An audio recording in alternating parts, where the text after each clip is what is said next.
Ocupado en esto, iba yo a Damasco con poderes y en comisión de los principales sacerdotes. Es Pablo quien está hablando, quien acaba de contarnos de qué manera castigaba a los cristianos y los perseguía, y él sentía haber obtenido victorias cada vez que lograba que ante la tortura y la amenaza de muerte algunos cristianos blasfemaran del nombre de Cristo y abandonaran la fe. Nos está contando Pablo la vida anterior a encontrarse con Cristo. Yo he puesto a la plática de hoy el título de 3 palabras: llamamiento, perdón, restauración. Quisiera que las tengan en mente porque es como la estructura de lo que vamos a decir: llamamiento, perdón, restauración. Cuando Pablo se encuentra con Jesucristo en el camino a la ciudad de Damasco, en Siria, cuando nosotros nos encontramos con Cristo en la fecha, en la experiencia que usted haya tenido al encontrarse con Cristo,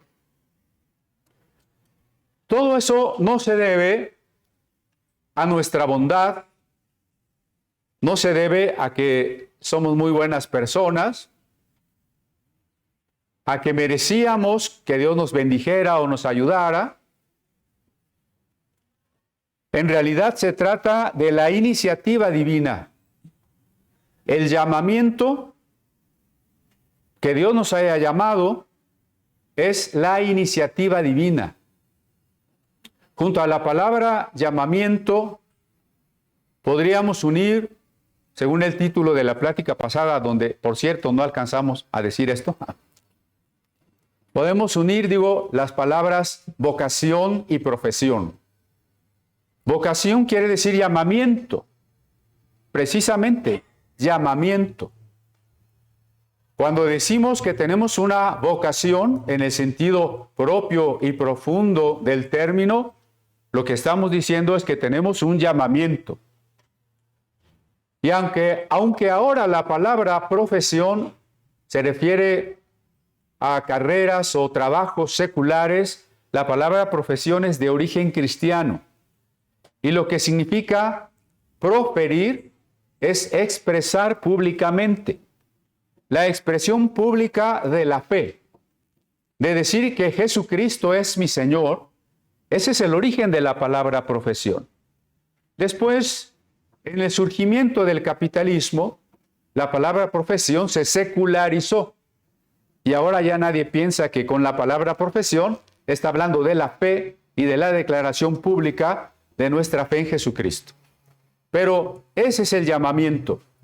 ¿Por qué podríamos decir, por qué somos salvos? ¿Por qué Dios nos ha perdonado? ¿Por qué nos invita a reconciliarnos con Él? ¿Por qué Jesús vino a este mundo? ¿Por qué murió en una cruz? Porque éramos buenos. Les dio risa, ¿verdad? No fue porque éramos buenos. Porque Dios estaba obligado, porque nosotros lo merecíamos. Es la iniciativa divina. La salvación es una iniciativa divina. Dios quiso. Cuando Él decidió crearnos, no estaba obligado a crearnos, no necesitaba crearnos. Él decidió crearnos por amor, para que existiéramos. Obviamente de la no existencia a la existencia, Él decidió crearnos. Por amor. Dios, que todo lo sabe, sabía que si nos creaba, tendría que crearnos libres para poder decidir o que decidiéramos amarle. Pero también sabía que íbamos a decidir lo contrario y que hemos decidido no amarle. Ahí Dios tenía la opción, por supuesto, de decir, mejor no voy a crear a esos seres, porque van a pecar, porque se van a apartar de mí. Pudo haber decidido Dios eso, ¿no? Si creo seres libres, van a tender a apartarse de mí. Mejor no los hacemos y todo queda tan tranquilo. Pero Dios dijo, sí, vamos a hacerlo. Efectivamente van a pecar, se van a apartar del amor, pero yo les voy a mostrar que les amo tanto, tanto, que me voy a morir por ellos, aunque hayan pecado. Para que así esos hombres se enamoren de mí y regresen al amor. Esa fue la decisión de Dios, ¿no? Crearnos por amor, salvarnos por amor. Y por eso Él ha decidido invitarnos, llamarnos. El Espíritu Santo habla a nuestro corazón. Y por eso dice un salmo, si ustedes oyen la voz hoy, la voz del Espíritu hoy, si la oyen, no endurezcan su corazón. No endurezcan su corazón. El apóstol Pablo, que está contando cómo se convirtió en su carta a los romanos, posteriormente dice, en esto se encareció. Encarecer no quiere decir que cuesta mucho dinero. Encarecer viene de la raíz caridad, que es el amor de Dios. En esto el amor de Dios se hizo sublime, supremo, en que siendo aún pecadores, Cristo murió por nosotros. Para quien se me queda viendo y dice, ¿y dónde dice eso la Biblia? Romanos 5:8. En esto se encareció el amor de Dios para con nosotros, que siendo aún pecadores, Cristo murió por nosotros. Es importante que entendamos que Dios nos ama incondicionalmente, porque a veces el evangelio se tergiversa. Dicen, bueno, Dios te ama si te arrepientes. Dios te ama si cambias tu vida. Pues entonces Dios no ama a nadie. Dios nos ama como somos, Dios nos ama como estamos. Entonces, la iniciativa divina está en primer lugar en habernos creado. La iniciativa divina es la decisión de habernos amado, como un padre a un hijo. Quienes tengan un hijo o una hija que se ha portado mal, vamos a poner un caso extremo.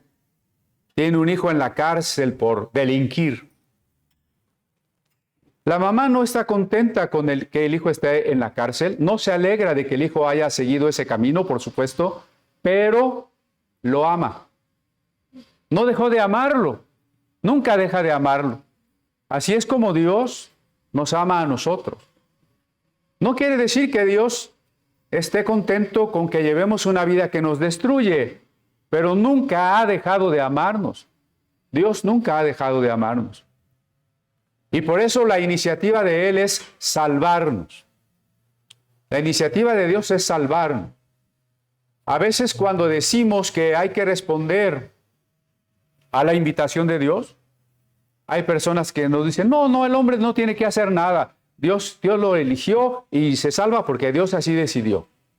No somos títeres.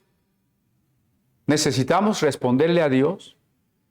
Pero eso no significa que nosotros cooperemos a la salvación, porque la iniciativa es de Dios, absolutamente de Dios.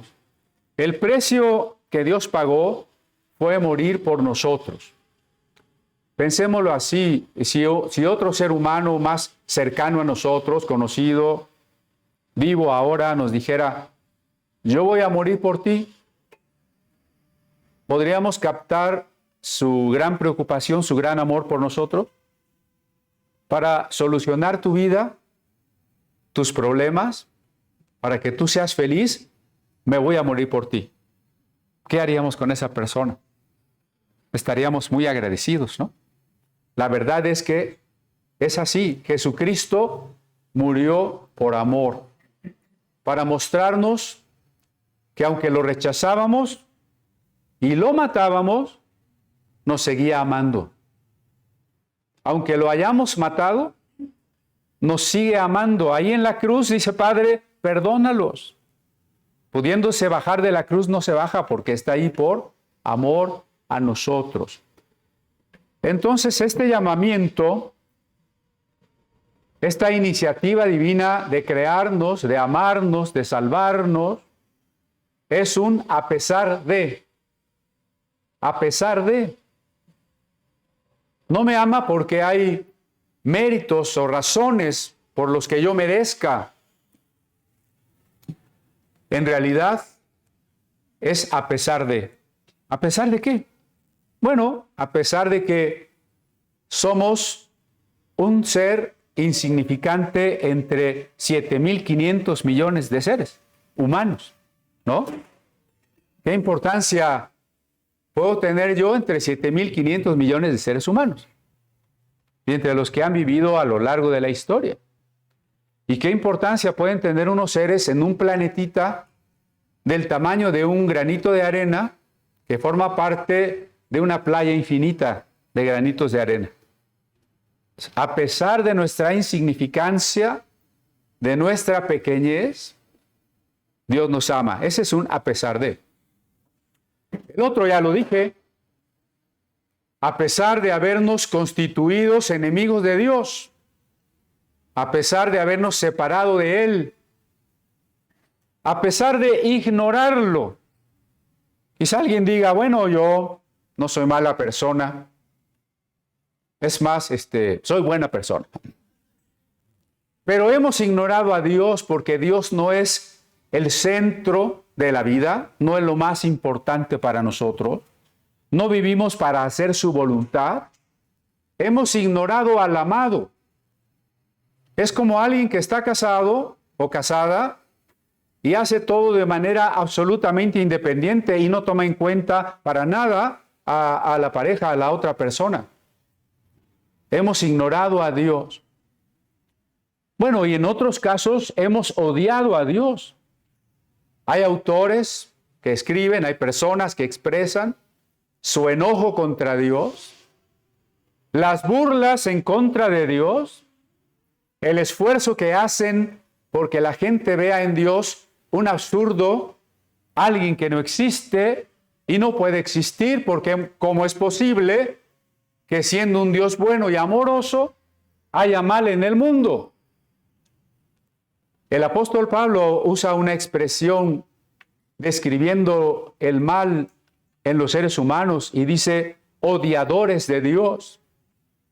Cuando yo era pequeño decía, pero ¿cómo puede alguien odiar a Dios? Y cuando entré a la carrera de filosofía me encontré con que mucha gente odia a Dios, ¿no? Entonces Dios nos ama a pesar de lo mal que hemos hecho. Y el mal que hemos hecho no me refiero a una suposición de que el pecado es como una decisión muy particular que no afecta a nadie. Porque a veces decimos así. Ah, bueno, sí, pues yo me emborracho, pero yo con eso no le hago mal a nadie. No estamos hablando de ese pecado, estamos hablando del pecado, sobre todo, del que destruye a los otros. Desde los pecados que cometemos todos, como el resentimiento, las divisiones, los chismes, las calumnias, hasta las guerras, hasta la explotación de los poderosos contra los débiles. Todo eso es pecado, ¿no? Pecados que destruyen al prójimo. Terribles pecados que destruyen al prójimo. Dios nos ha amado a pesar de. Nos ha amado a pesar de todo. Yo quisiera que lo comprendiéramos. No solo que lo oyéramos, sino que lo asimiláramos. No le diga a nadie, pero piense para usted mismo, ¿qué es lo peor que ha hecho?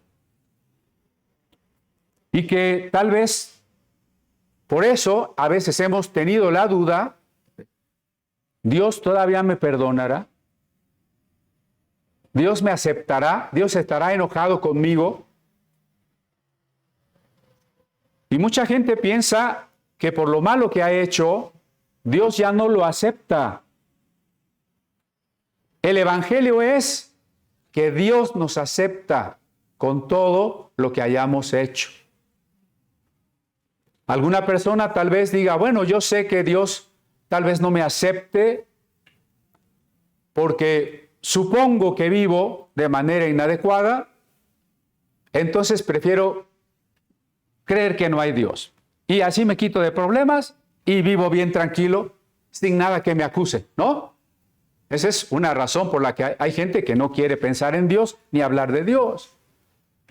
La razón de fondo es que sentimos que Dios es hostil contra nosotros. Y lo que el Evangelio dice es que Dios no es hostil con nadie. ¿Cómo puede ser hostil aquel que decidió dar a su Hijo por nosotros? Como lo dije hace rato, que siendo aún pecadores, Cristo murió por nosotros. El Padre decidió dar a su Hijo ¿por quiénes? Por los pecadores. Es decir, por mí, así como soy, como estoy, con lo que he hecho, así me amó al punto de morir por mí. Así que el primer paso es saber, sentir cómo Dios me ha amado de manera suprema al grado de morir por mí. Sigamos en la lectura. Pablo dice ahí en el 12 que iba ocupado a Damasco con la autoridad de los líderes religiosos, de los principales sacerdotes. Y es que también es sorprendente que muchas de las persecuciones se dan por motivos religiosos. Lo dijimos la semana pasada, no quiero ampliar eso. Pablo era un judío muy riguroso que pensaba que estaba sirviendo a Dios al perseguir a los que no creían como él. Y eso sucede todo el tiempo.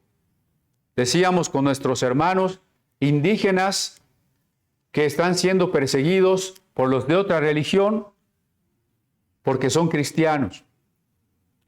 O cristianos que están siendo decapitados en Nigeria por ser cristianos. Por otras personas religiosas que creen servir a Alá, decapitando a los infieles. Los infieles son los que no creen como ellos, ¿no?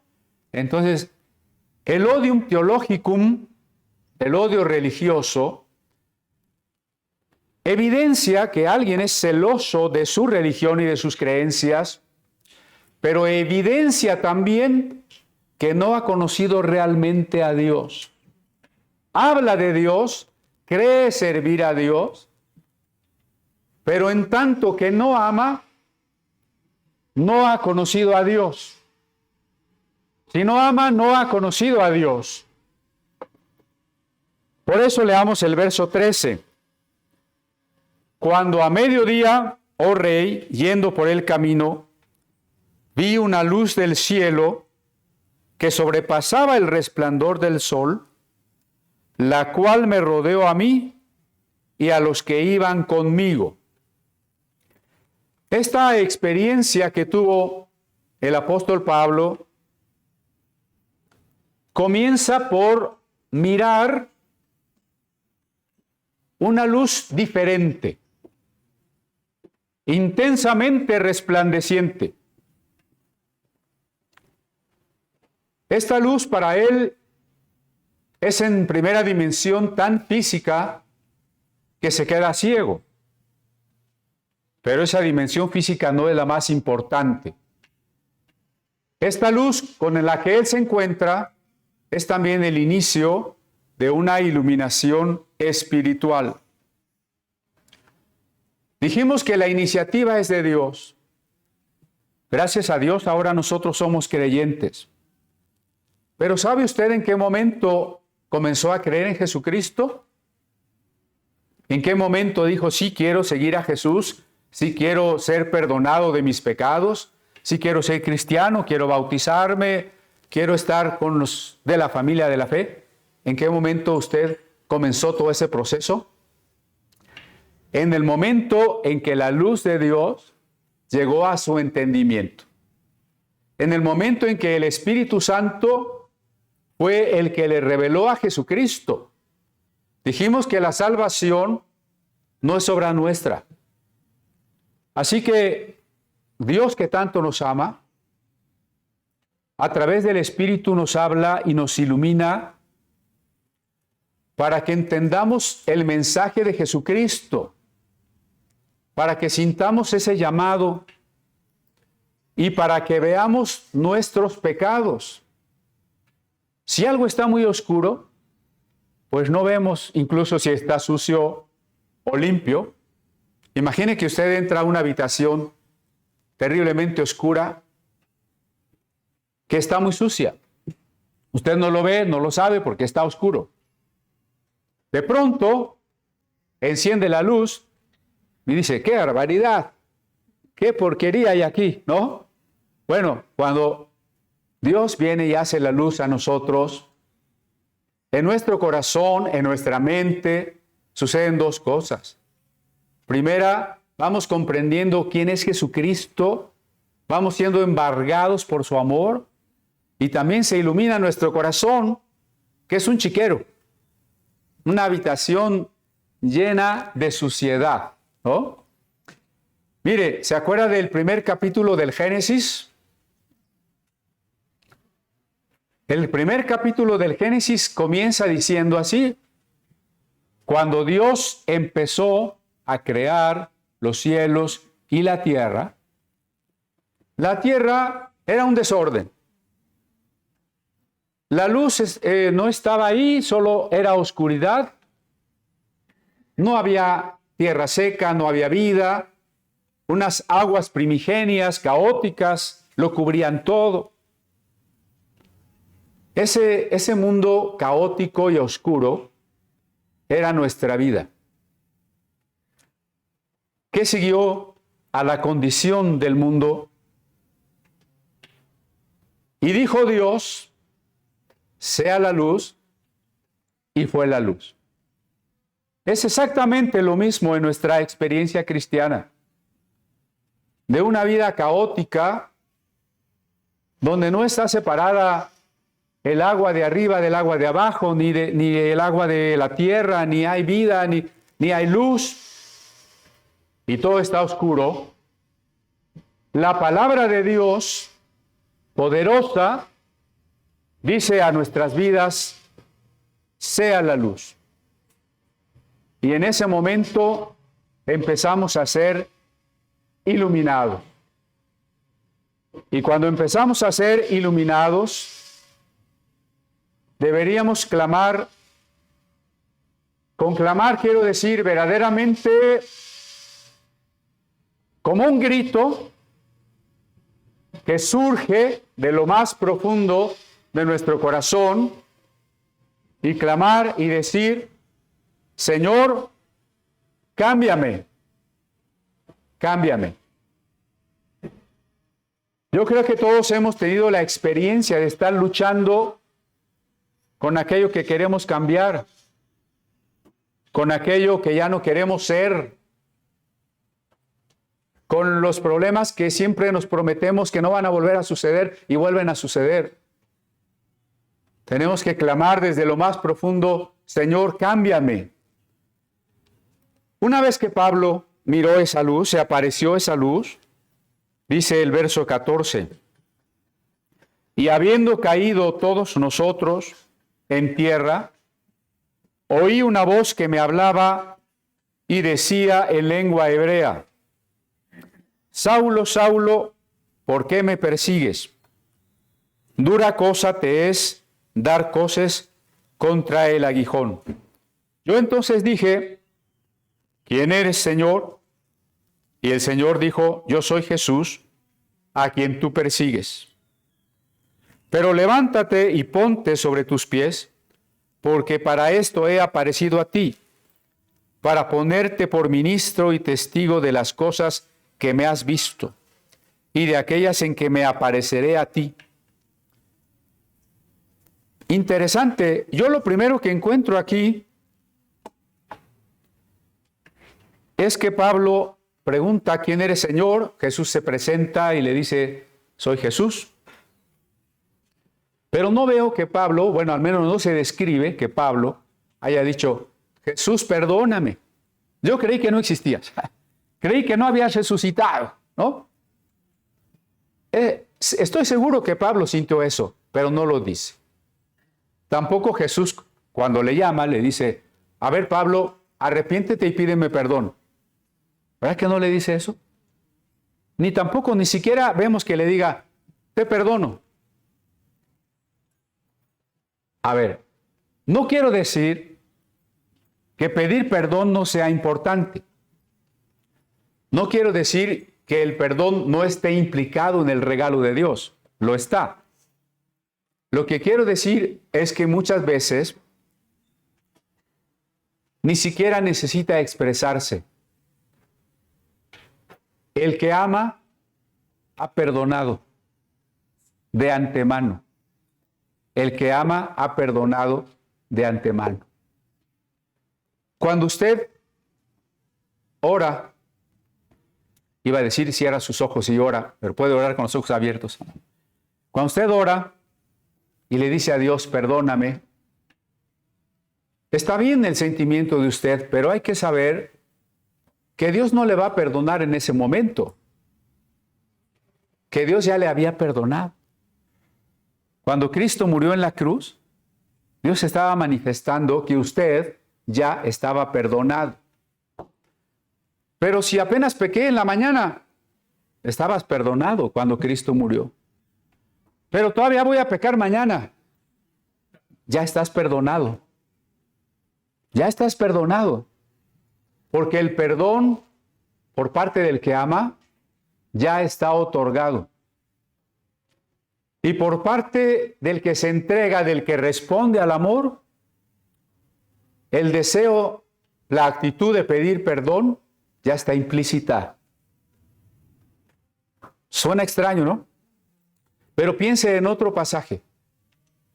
Jesús fue invitado a comer a la casa de un líder religioso, un fariseo, que era muy meticuloso en su manera de cumplir la ley de Moisés. Y ahí estaba Jesús comiendo cuando una mujer prostituta de alguna manera se entera que el maestro está en tal casa comiendo. ¿Saben qué hace ella? Se mete sin invitación. Puede ser que el portero la quiso detener, pero ella se pasó, irrumpió en la casa y directamente fue alrededor de la mesa donde estaban, se echó a los pies de Jesús y comenzó a besar los pies de Jesús. ¿En qué momento ella pidió perdón? ¿No pidió perdón? ¿En qué momento Jesús le dijo, te perdono? No le dijo, te perdono. Pero ¿saben por qué el perdón estaba implícito? Porque cuando el que invitó a comer a Jesús pensó para sus adentros, invité a comer a alguien que dice que es profeta, pero la verdad es que no es profeta. Si este Jesús fuera profeta, tendría el don de discernimiento. Y aunque no conozca a esta mujer y no sepa cómo se llama, el discernimiento le diría que esta es una mujer pecadora. Y entonces le hubiera dicho, no me toques. Pero en vez de decirle, no me toques, deja que lo esté tocando, besando. Entonces no es un profeta, dice el fariseo. Jesús, que sí tiene el don de discernimiento, sabe lo que está pensando el fariseo. Y le dice, Simón, ¿sabes por qué esta mujer ama más que tú? Porque a ella se le ha perdonado más. ¿Ven que el perdón estaba implícito ahí? De manera puntual no dice que esta mujer empezó a pedir perdón y que Jesús le dijo, estás perdonada. En este episodio no hay eso. Solo hay una prostituta llorando a los pies de Jesús. Y un Jesús que la acepta. Un Jesús que la ama. Es también el caso de Pablo. En ninguno de los 3 pasajes donde cuenta su testimonio, él dice que haya pedido perdón y que Jesús le haya dicho estás perdonado. Pero el perdón está implícito. Porque el auténtico perdón que Cristo ya dio para todos, quiero subrayar eso, para todos los seres humanos. A ver, todos los seres humanos estamos perdonados. O sea que ya todos nos vamos al cielo. No, porque el perdón es un regalo. Y todo regalo debe ser recibido. Todos los seres humanos, por parte de Dios, estamos perdonados. Pero no todos los seres humanos hemos recibido el perdón. No todos lo hemos aceptado. No todos hemos creído que estamos perdonados. Necesitamos tomar ese regalo para nosotros. En el momento en que esa prostituta se postró ante Jesús, en el momento en que Pablo expresa la pregunta, ¿quién eres, Señor?, están apropiándose del regalo. Su actitud, su corazón, es el corazón de una entrega. Claro que una vez que nos entregamos a Cristo y que sabemos y que disfrutamos el perdón, debemos hacerlo con entera fe. ¿Qué es la fe? Es la certeza. Si yo le pregunto a usted en este momento, ¿está seguro de que ya está perdonado de todos sus pecados? Y usted dice, pues no estoy seguro. Esa no es fe. Esa no es fe. Y a veces nos pasa, ¿no? Decía una persona que se sentía mal porque había cometido un pecado muy grande, y cuando le decían, bueno, pídele perdón a Dios, decía, se lo pido todos los días. Eso es una falta de fe. Porque si yo el lunes le pedí perdón a Dios por una cosa y el martes se la pido por la misma cosa, entonces no creí el lunes que yo estaba perdonado y se lo volví a pedir el martes y se lo volví a pedir el miércoles, ¿no? Entonces, es la certeza de que si Dios prometió que estoy perdonado, entonces yo estoy absolutamente seguro de que estoy perdonado, ¿no? Ahora, saberme perdonado no significa que yo ignore que hice cosas malas. Este mucho cuidado. Como Dios me ama y ya estoy perdonado, pues yo puedo vivir como quiera. Y de todo lo que he hecho, pues no hay ningún problema. Eso es falso, porque entonces el perdón no sería perdón. Si no hemos hecho nada malo, ¿de qué fuimos perdonados? Si todo lo que hacemos es bueno, si la moral, el bien o el mal son relativos y solo lo que importa es que sea bueno para mí o que sea agradable para mí, si eso es todo lo que importa, entonces no hay nada de qué ser perdonado. Y sí hay personas a las que cuando le compartes que Cristo quiere perdonarle, te pueden responder, ¿y de qué me va a perdonar? Ahí nos falta la luz, porque la luz ilumina mi pecado y me da convicción de aquello que he hecho mal. Me hace ver la gravedad de lo que hice. Cuando la luz no me ha iluminado, lo que yo he hecho no me parece grave. Me parece grave lo que hacen los demás. Así como la ley del embudo, ya saben, ¿no? El otro es un chismoso. Yo nomás te lo comento para que sepa. El otro es un ratero. Yo nomás porque es quitarle un pelo a un gato. ¿Sí? El otro es el que me hace enojar, el otro es el que me agredió, el otro es el que hizo lo malo. Por eso, cuando yo lo demandé, la razón es mía. ¿No? lo que yo hago no es malo o es poquito malo. Y bueno, no es importante.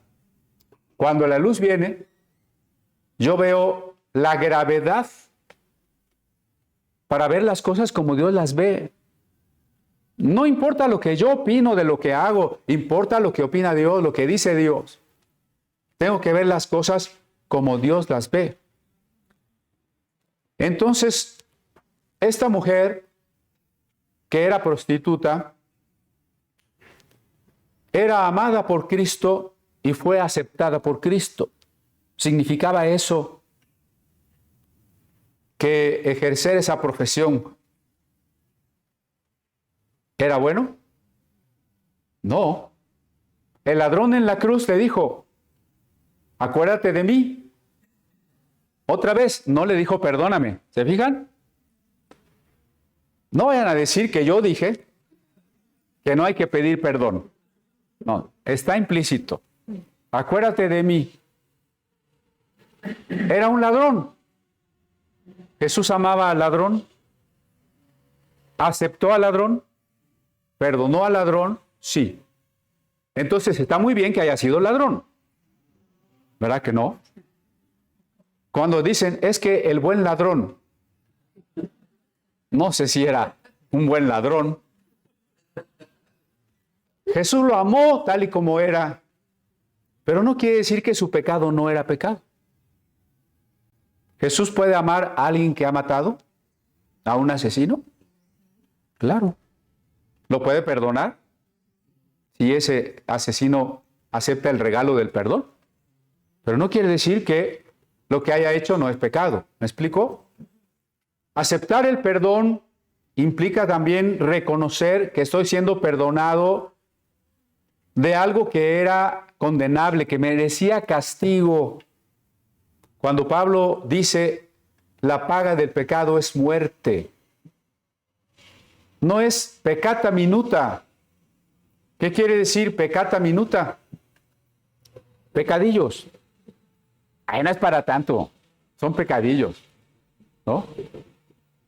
La paga del pecado es muerte. Tengo que reconocerlo. Para valorar el perdón, tengo que reconocerlo. Si me dan un regalo, yo necesito valorar el costo, la grandeza de ese regalo, ¿no? La grandeza del amor de Dios, de la salvación que Dios me ofrece. Solo puedo comprenderla un poco mejor si entiendo de dónde me ha sacado Dios. Pero ver la miseria propia y la dimensión de mi pecado solo es posible cuando contemplo a Cristo. Si no contemplo a Cristo, yo tengo otros parámetros para ver las cosas, ¿no? Recordemos además que este perdón es incondicional. ¿Qué quiere decir eso? Dios no dice, te perdono si. No hay una sola condición que Dios me ponga. El perdón es un regalo. Y tal vez alguien pudiera objetar, pero entonces no hay que cambiar de vida para ser perdonados, no. Sí estoy diciendo cosas muy raras, ¿no? Para ser perdonados no hay que cambiar de vida. Cambiamos de vida cuando nos sabemos y nos sentimos perdonados. Pero el perdón es antes. El perdón es previo. Vamos a suponer que alguien me ofende, me trata mal o hasta me da unas cachetadas. Y un día entiende que yo lo he perdonado. Si entiende que yo lo he perdonado, tal vez me trate diferente. Pero ven que yo no puse como condición que me tratara diferente para haberlo perdonado. Primero lo perdoné. El perdón de Dios es incondicional. O en otras palabras, si estamos diciendo que Cristo murió por todos cuando éramos pecadores, no, si Él hubiera puesto una condición, hubiera dicho, bueno, voy a morir, pero cuando ustedes se porten bien. y todavía no habría venido a morir, ¿no? O sea, Él viene así, sin condición. Es muy importante porque, de lo contrario, hay una diferencia entre reconocer nuestra culpa para salvación y reconocer nuestra culpa para condenación. Cuando yo reconozco mi culpa a la luz del amor de Dios, sabiendo del perdón de Cristo, ese reconocimiento de la culpa puede ser hasta una experiencia gozosa. Cuando aquel hijo que se fue de la casa y estaba por allá cuidando puerquitos, ¿se acuerdan? Que se estaba muriendo de hambre, fracasado, sin amigos. Ese momento en que la luz le ilumina y dice, me levantaré y voy a regresar a la casa de mi padre. Es un momento de alegría, ¿no? Es saber, tal vez ya se acabó toda esta caída, todo este lodo en el que estoy envuelto. Me levanto y voy hacia mi padre. Es una experiencia gozosa.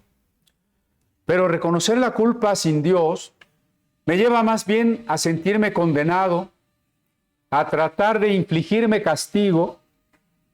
O hay personas, como el caso de Judas, que se suicida, ¿no? O sea, me siento tan culpable, tan agobiado de lo que ha pasado, de la manera en que he destruido mi vida, que termina suicidándose. El perdón de Dios es incondicional y podríamos decir, es también total, total. Todo lo que hayamos hecho está perdonado y está perdonado para siempre. La expresión poética de los profetas es que Dios no se acordará nunca más de nuestro pecado, que lo sepultará en el fondo del mar. Es una expresión poética. No vayan a decir que ustedes no viajan en submarino porque allá hay pecados. Es la expresión de que el perdón es absoluto y es para siempre. Entonces, si Dios nos ha llamado y nos ha iluminado, ¿qué sigue? Que entendamos y experimentemos el perdón de Dios, que recibamos el perdón de Dios de absolutamente todo lo que hayamos hecho.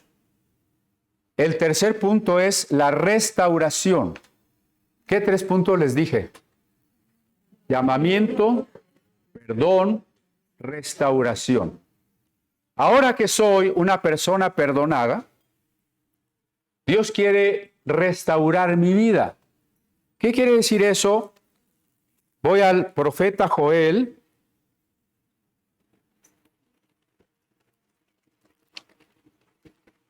En su capítulo 2,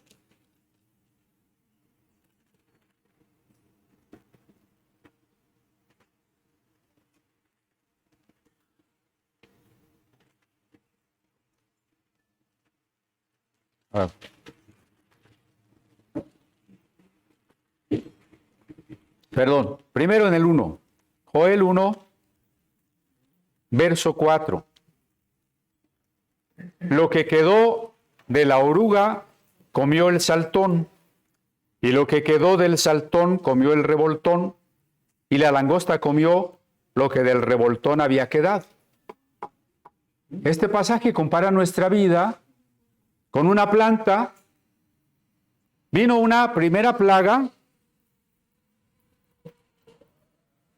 que es la oruga, y se comió los frutos. Y luego vino otra plaga, que aquí se llama el saltón, y se comió las hojas. Luego vino el revoltón, y se comió el tronco. Y la langosta, se comieron hasta las raíces. Una planta secándose, muriéndose, horadada por la plaga por todos lados. Esa es nuestra vida. ¿Qué Dios promete para nuestra vida? Eso lo tenemos en el siguiente capítulo 2,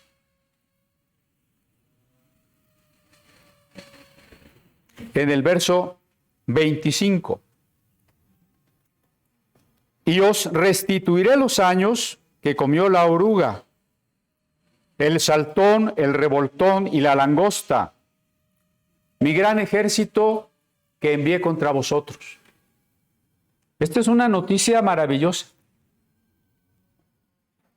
Y entre más años tenemos, creo que es más maravillosa. ¿Por qué digo que entre más años tenemos? Cuando la gente quería pedrear a aquella mujer adúltera, ¿se acuerdan? Otra mujer inaceptable para la sociedad, pero que Jesús amó y aceptó. Y Jesús les dice, el que esté libre de pecado, que aviente esa piedra que es la primera, la que es mortal, con la que, como diríamos ceremonialmente, se daba inicio a la ejecución. Y dice que, pues como nadie se sintió libre de pecado, se fueron yendo, empezando por los más viejos. O sea que los más viejos tenemos más cola que nos pisen. Somos un tiranosaurio con una colota así. Y por eso cuando Dios dice, te voy a restaurar lo que perdiste, dices, qué maravilla. Por eso también se le llama a este encuentro con Cristo el nuevo nacimiento. Otra oportunidad, volver a nacer. ¿No es maravilloso? Que Dios nos dé una plana, una hoja nueva, una oportunidad nueva, no necesariamente cronológica, no me va a dar otros 60 años de vida, no estaría mal, pero me va a dar el equivalente cualitativo en restauración si yo me entrego a Él por completo, si yo respondo a la invitación de su amor. No me está condicionando, pero responder es necesario para recibir el regalo, ¿recuerdan? Quiero que comentemos dos ejemplos bíblicos de la restauración. El primero, ustedes lo conocen.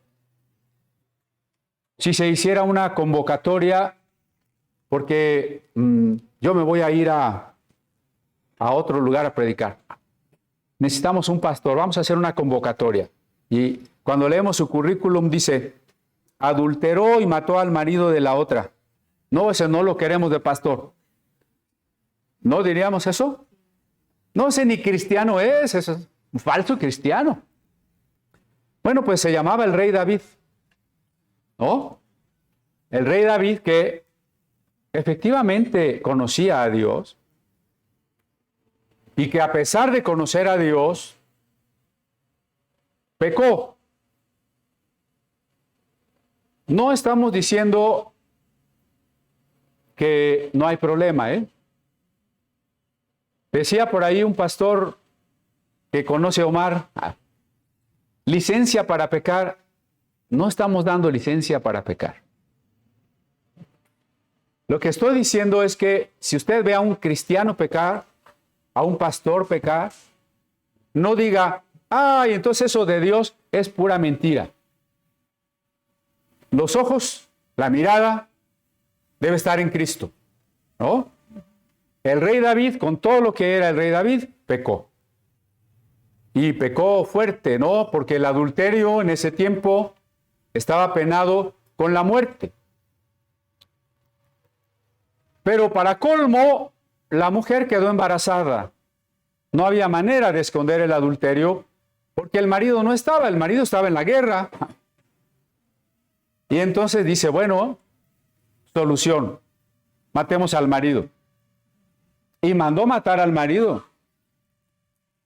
¿Verdad que no es un pecadito? Es un pecadote. A lo mejor ninguno de los que está aquí ha hecho todavía un pecadote de ese tamaño. Pero fíjese, David pensó que era peccata minuta.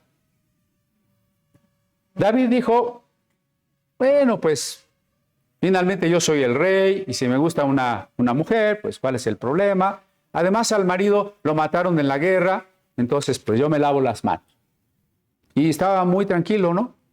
Pensando que podía esconder el asunto, que finalmente no era un pecado o no eran dos pecados tan grandes. Ahora había un tercer pecado, el no confesar, el no reconocer, hasta que llegó el profeta Natán. Y bueno, como conocen la historia, no se las voy a volver a contar, pero Natán le hace ver que su pecado es grave, grave. Y hasta ese momento David toma conciencia. A veces necesitamos que alguien nos diga, realmente estás mal. Fruto de la experiencia de reconocer la profundidad del pecado y la miseria propia, y reconocer al mismo tiempo el perdón divino, es el Salmo 51. Si usted después puede leerlo, lea, disfrute, medite el Salmo 51. El punto es que una vez que David reconoció el mal y aceptó el perdón divino, Dios le restauró para que siguiera reinando. ¿Lo volvió a llenar del Espíritu Santo? Si escribió después de esa experiencia el Salmo 51 y decimos que la Biblia está inspirada por el Espíritu Santo, entonces le llenó del Espíritu Santo, ¿no? Y más todavía, de esta mujer que originalmente había sido con quien adulteró, con ella tuvo un hijo que se llamó Salomón. Desde algunos parámetros un tanto mojigatos, mochos, diríamos, no, ese Salomón es hijo del adulterio, es hijo bastardo, no es hijo del matrimonio ilegítimo. Descalificado Salomón, ¿no? Y resulta que usted sabe quién fue Salomón, el rey que sucedió a David. Y que bueno, según las crónicas un tanto más literarias que históricas, Salomón fue el rey más poderoso durante el apogeo del reino de Israel. Entonces David fue restaurado. En el Nuevo Testamento, Pedro fue restaurado. ¿Se acuerdan que cuando Jesús fue aprehendido, Pedro en un principio quiso seguirlo, quiso estar cerca, enterarse qué estaba pasando con Jesús, a qué hora lo iban a soltar? Y mientras intentaba enterarse de todo eso, una sirvienta, sin afán de discriminación, no tenía seguro social, pero era sirvienta, dice, tú estabas con ese hombre que tienen preso. Pedro se asusta y dice, no, me confundes. ¿De quién estás hablando? Por 3 veces. Algunas personas ahí dijeron, este también es de los galileos. Los galileos son del norte, tienen un acento norteño. Y Pedro con ese acento norteño diría, no, de veras que yo no soy. ¿Verdad? Negó a Jesús y blasfemó. Le falló a Jesús. Otra vez desde la postura legalista diríamos, ese no era un verdadero cristiano. Ese parece que tenía fe, pero no tenía fe. En realidad no era un elegido, no era un predestinado, porque como si tuviera verdaderamente la gracia, y la gracia es irresistible, pues no puedes pecar. Si tienes la gracia, no puedes pecar. Y si Pedro pecó, no tenía la gracia, y si no tenía la gracia, no era salvo. Conclusión teológica, diríamos casi absolutamente demostrada, pero falsa. Porque efectivamente Pedro era un discípulo de Jesús. Y aunque falló, Jesús lo restauró. Yo creo que cuando finalmente Pedro vio morir a Jesús, a lo lejos, porque ya no se volvió a acercar, a lo lejos quizá desde las faldas de la colina del Gólgota, vio crucificado a su maestro y supo que lo habían llevado a sepultar. ¿Cuál debe ser o haber sido la amargura de su espíritu de saber que le había fallado a Dios? Es como si nos acabamos de pelear con alguien que al ratito se murió y dice, no, pero no puede ser que lo último que platiqué con esta persona fue algo desagradable. Creo que la amargura, la tristeza, la condenación que sintió Pedro de haberle fallado así a su maestro, que ahora estaba muerto, debe haber sido muy profunda. Fue de los primeros que no podía aceptar que Jesús había resucitado. Cuando las mujeres le dijeron a él y a Juan, el maestro ha resucitado, dijo Pedro, las mujeres son medias histéricas. Y alucinaron, piensan que el maestro ha resucitado. Es tanto su dolor que no pueden aceptar que está muerto. Cuando finalmente Pedro vio al Señor resucitado, yo creo que sentía vergüenza, ¿no? Pongámonos en sus sandalias. ¿No será que hasta bajaba la mirada, esperando en qué momento Jesús le recriminaría? Y bueno, pues en aquella ocasión que Jesús se les apareció, recuerda que le dijo, Pedro, me fallaste, me negaste, ya no quiero nada contigo. ¿Se acuerdan? ¿No se acuerdan? ¿Por qué no se acuerdan? ¿Por qué no dice eso? ¿Ah? ¿Por qué no dice eso? Lo que dice es muy bonito. Jesús no le recrimina nada. Nunca. Porque el que ama ya ha perdonado, ¿se acuerdan? Y le dice Jesús, Pedro, ¿me amas? Recuerda que alguna vez explicamos este pasaje, porque las palabras griegas que se usan ahí son especiales. Pedro, ¿me amas? Con ese amor ágape que es la entrega total. Y Pedro contesta, Señor, tú sabes que me caes bien. ¿No? Usa otra palabra griega que es filos. Te estimo, Señor, te estimo. Jesús le pregunta por segunda vez, Pedro, ¿me amas con ese amor sacrificial?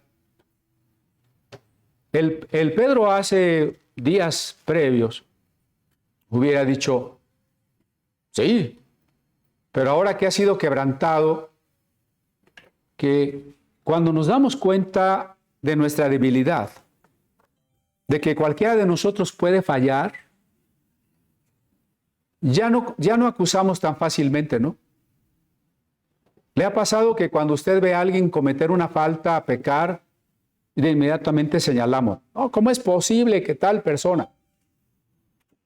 Cuando hemos sido quebrantados, ya no nos atrevemos, porque sabemos que nosotros podemos fallar. Bueno, la tercera vez, Jesús le dice, ¿de veras nada más te caigo bien? Y Pedro le dice, Señor, tú sabes todas las cosas. Y entonces de manera sorprendente el Señor le dice, apacienta mis ovejas.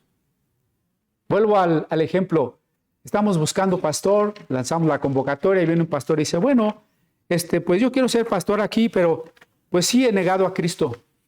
¿Usted qué diría? No, aquí no te queremos. Pero Jesús le dice, apacienta mis ovejas.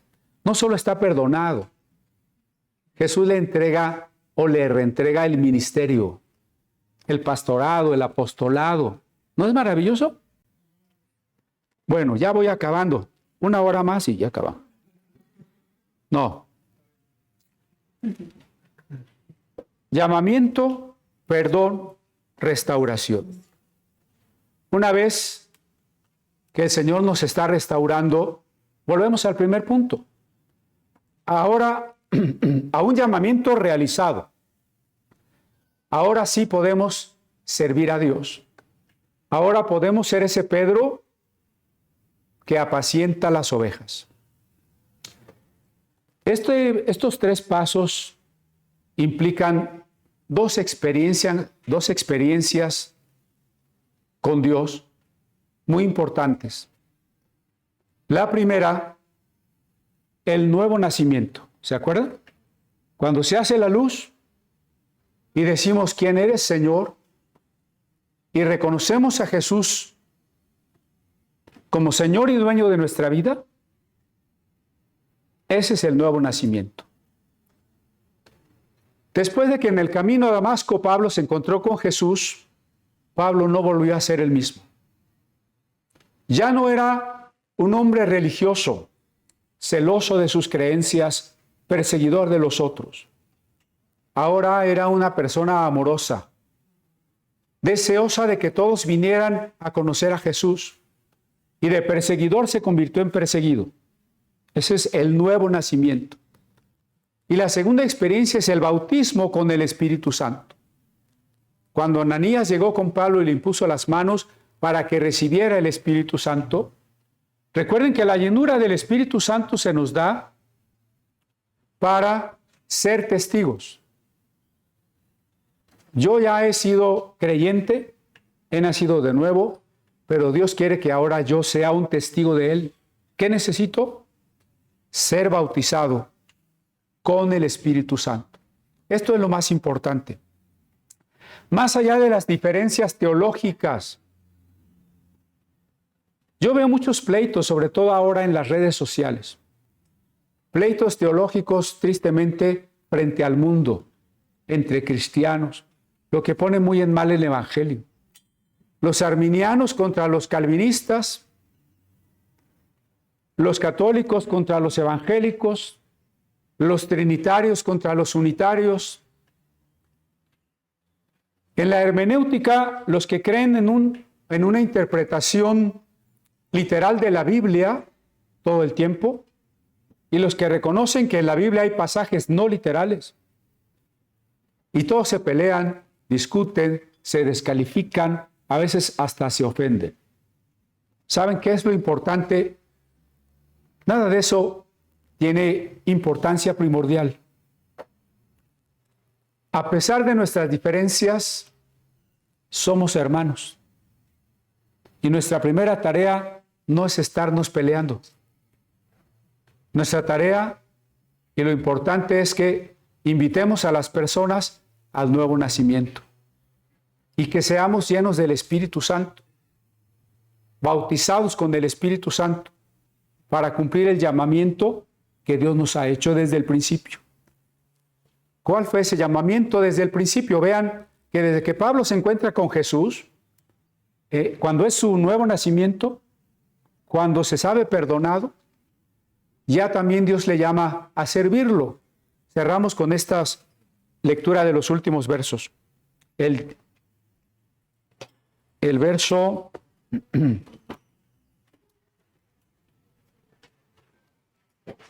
16. Pero levántate y ponte sobre tus pies, porque para esto he aparecido a ti, para ponerte por ministro, es decir, por servidor y testigo. Nosotros somos llenos del Espíritu para ser testigos, ¿no? De las cosas que has visto y de aquellas en que me apareceré a ti, librándote de tu pueblo y de los gentiles, a quienes ahora te envío. Cristo nos envía para que abras sus ojos, para que se conviertan de las tinieblas a la luz. Hablamos de la luz, ¿no? De la luz que dio origen a la creación. Y de la potestad, salgan de la potestad de Satanás y pasen a la potestad de Dios, para que reciban por la fe que es en mí perdón de pecados. ¿No hablamos del perdón? De la certeza de estar perdonados, para que reciban de mí perdón de pecados y herencia entre los santificados. ¿Qué es la herencia que vamos a recibir? La resurrección. La herencia es la resurrección. Llamamiento, el Señor le llama hoy a convertirse, a aceptar el perdón y a servirle. Segunda cosa, Dios le perdona de manera incondicional, total. Tercero, Dios restaura su vida. 3 cosas: llamamiento, perdón, restauración.